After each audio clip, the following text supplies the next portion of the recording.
I'm Victoria Jane, and this is GigPigs from the studio, and I'm on a very packed sofa with Conor and the GreensKeepers band. How are we feeling? All good, you know? All good. It's good to have you here. When did you guys actually first think we're going to start working together?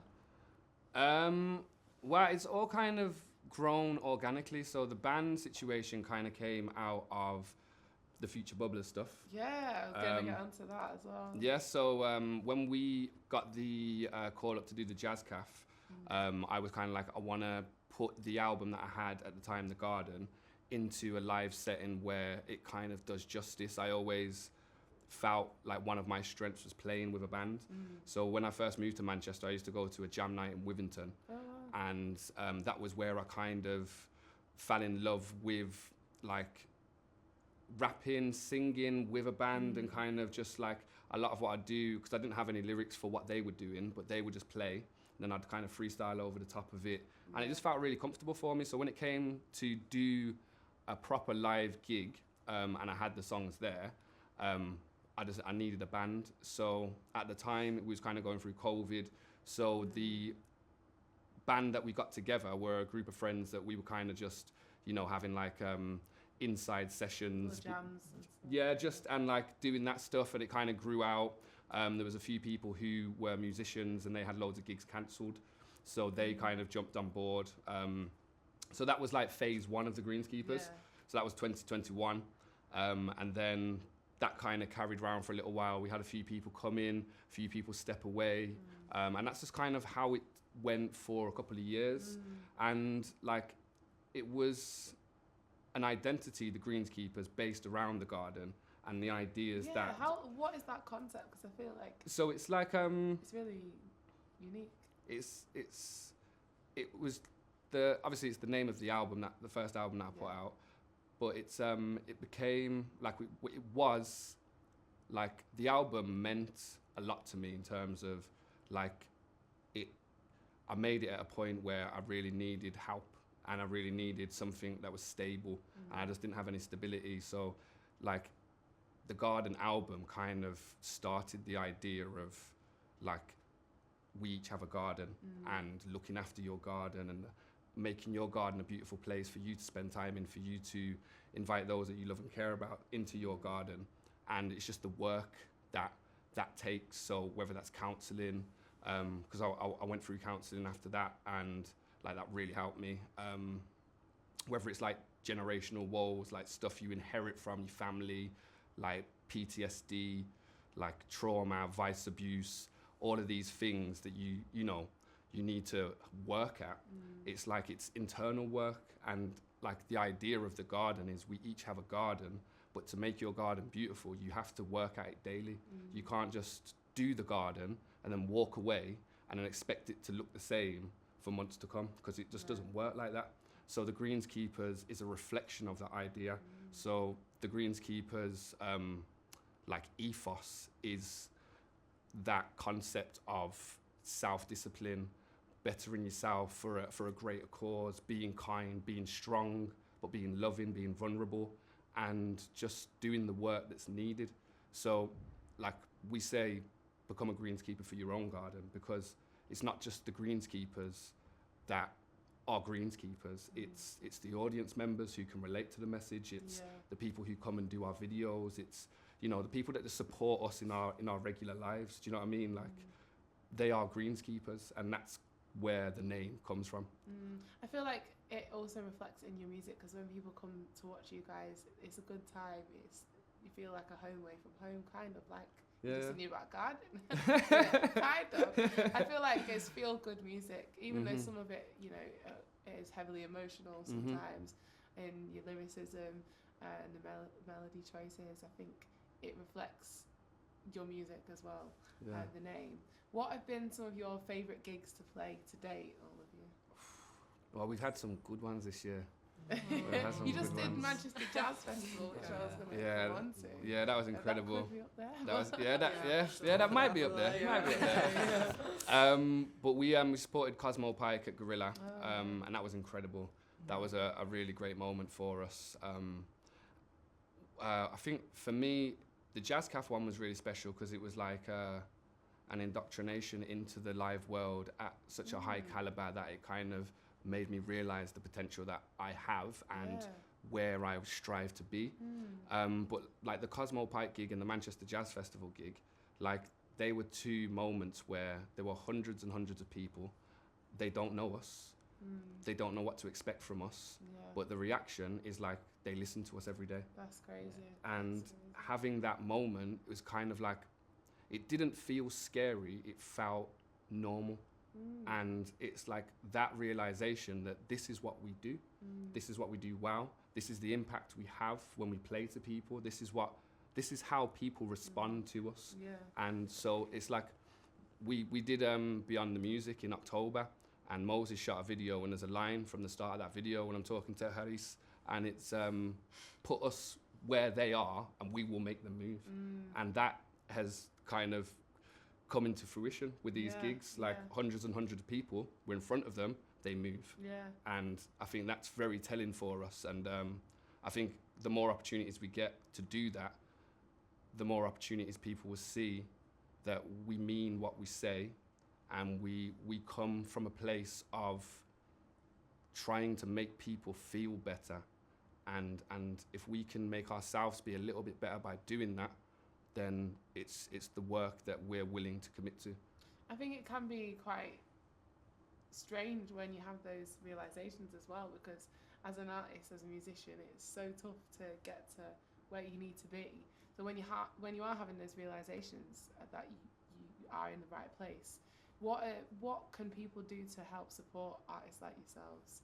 You know, there's platforms like GigPig supporting artists and giving them a platform, a space to get gigs. What about other people? Like, what can they do to support? I think listen to our music. It's little things like follow us on Spotify. Get yourself one of these lovely T-shirts. Oh yeah. These lovely bit of merchandise.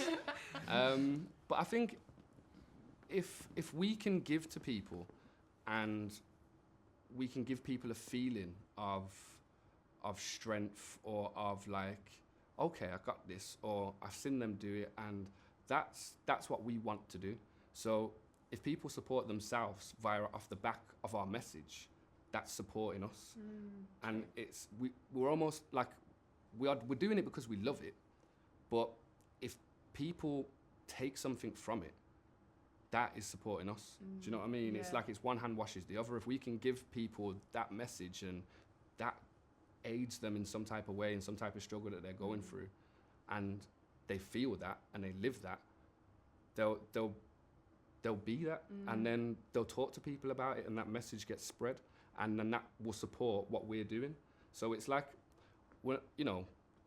we are looking to move up and move forward and be in front of more crowds and get more opportunities, but ultimately we want to reach people in a way that benefits them. Yeah. Do you know what I mean? And being an artist and a group in Manchester, what does that mean to you? I know you're still like in touch with your Brum roots as well. Yeah. I think it's a hard thing to get away from, it being Brummie. But it's very like affirming to do things like Manchester Jazz Festival, and in a place where I've built a home, and I feel like this is my home. It is my home, and like to have that response and that relationship with an audience like we did at Manchester Jazz Festival, it just kind of like shows us that the love is really here for us. Do you know what I mean? 100%. And Manchester's it's helped me shape myself and the sound and my attributes as a person, as a human, as a friend. And I think having that ethos and just living that way has built out to these people being like, yeah, I agree, I jump on board with that ethos, because they're the right people to jump on board and they get it. So I think it's like we're all in this together. Do you know what I mean? And I think Manchester is a beautiful place where many people from many worlds, many different walks of life, many different experiences can come together and do something like we do and do it so harmoniously. And it just, you know, so many contrasting experiences just come together to make something that is so just one. Yeah. Do you know what I mean? You mentioned the word. Sorry, can I interject? Yeah. Because I definitely agree to that. I think that, especially within the band and how it evolves, we kind of, you know, got welcomed into the live music through not just building a sound or a concept, but also a community of improvisers.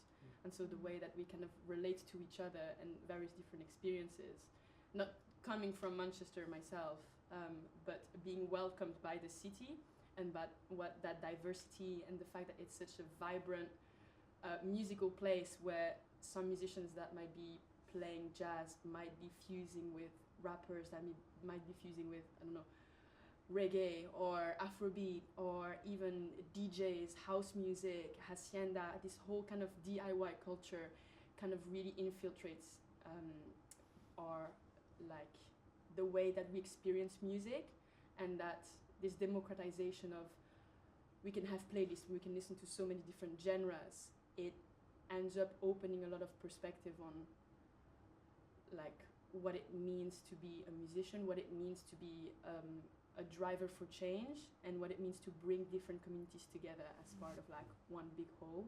And so for me, like, my favorite times with playing with you guys is just feeling like we can go from, you know, influences of hip hop to jazz to salsa to, you know, Spin that wheel. Yeah. It's a journey, isn't it, really, for you guys? So yeah, what have you guys got coming up? What can people look out for? So we are playing at Move-In Festival this year. Sick. So that would be a big one for us, especially off the back of the gigs that we've been doing, just to kind of fine tune everything, and like we've got a few ideas of how we can improve things, and that's just our journey at the moment, just trying to make things a little bit better and seeing what we did and just being objective but loving it at the same time.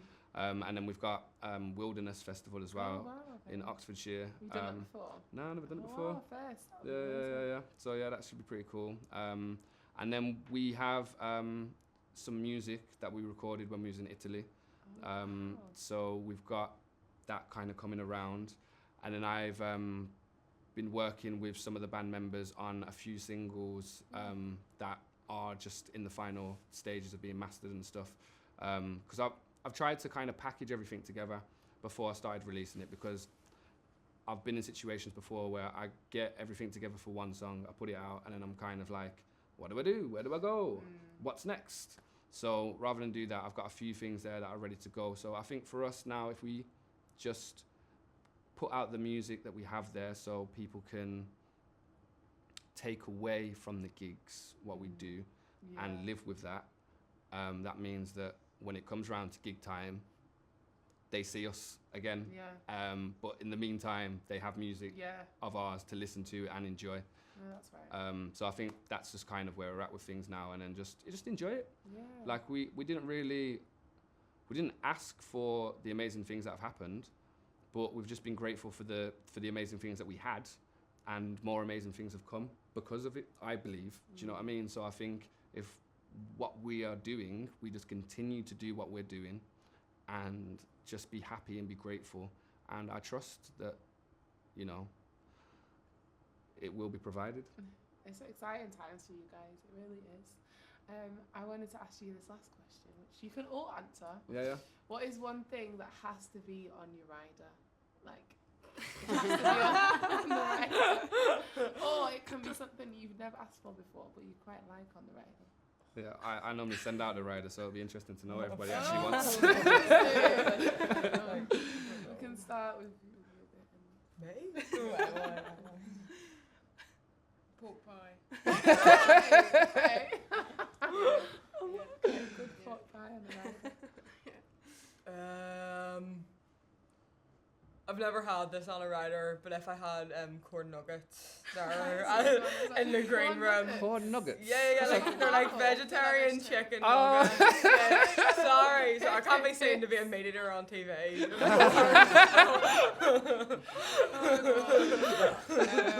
I'd probably just have like a 4-pack of White Monster because I always need it anyway. So Okay, simple. A 4 You need That's it. all I need. A 4-pack as well. A great. 4-pack. Okay. I can go through a lot. I think I would ask for speculoos, which in this country is known as Biscoff, Oh. but it's not actually the real name. Oh. So Belgian biscuits. Interesting. Okay. Okay. There we go. Yeah. At the jazz festival, we had Jaffa cakes, and Oh. I'm not looking back now. I have Jaffa cakes every time. Like, Jaffa cakes is You a want good Jaffa shout. cakes? 100%. Oh, good. Okay, you've got a list here. Yeah. What would you have? Well, I'm a simple man. What we normally have on the rider is oranges, waters, bananas. And also, you don't like to eat oranges one by one, do you? No, I do. Let me just get this straight. I do, but when they're really tight and concise, and there's so much juice in them, as soon as you go like that, you can see it already. So I just, you know what I mean? Contain. But yeah, oranges, bananas, waters, a coffee. Jaffa cakes is a good Pretty shout as well. standard. Yeah, I'm simple. I don't normally really have too much before, and then after, I just want a bottle of water, and then something herbal. Love that. Well, thank you guys for joining me.